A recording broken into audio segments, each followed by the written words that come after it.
بیت کوین. بیت کوین در سال 2002 توسط یک فرد یا گروهی به نام ساتوشی ناکاموتو ابتدا شد. یکی از ویژگی‌های بیت کوین این است که این ارز به هیچ مرکز وابسته نیست و کاملا از طریق تکنولوژی بلاکچین عمل می‌کند. بیت کوین یکی از ارزهای دیجیتال است که معاملات آن و مثل بقیه ارزهای دیجیتال از طریق شبکه بلاکچین انجام می‌شود. بلاکچین یک سیستم رمزنگاری شده یا انکریپشن میباشد که تمام معاملات را ثبت و تایید می‌کند. و این به این معنا است که معاملات بیت کوین شفاف و امن هستند و قابل ردگیری میباشد.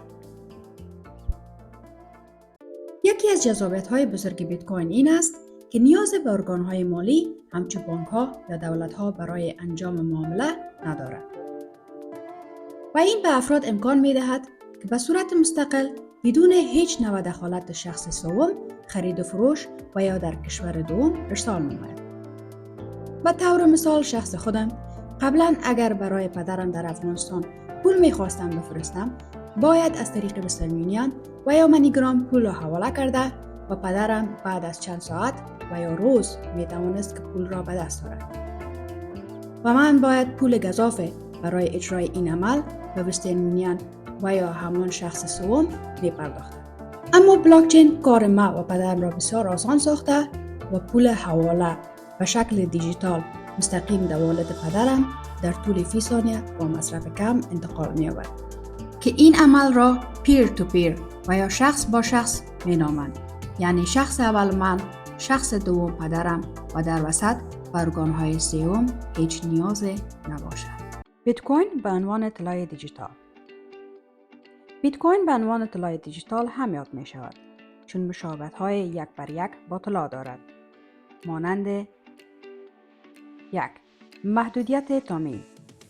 بیت کوین مانند طلا یک میزان محدود معدن داشته و استخراج می شود. و معدن دیجیتالی بیت کوین تنها و تنها دارای 21 میلیون بیت کوین است. بر اساس گزارش‌های سال 2021 جهان دارای 7.8 بیلیون نفوس بوده و تنها 21 میلیون بیت کوین وجود دارد.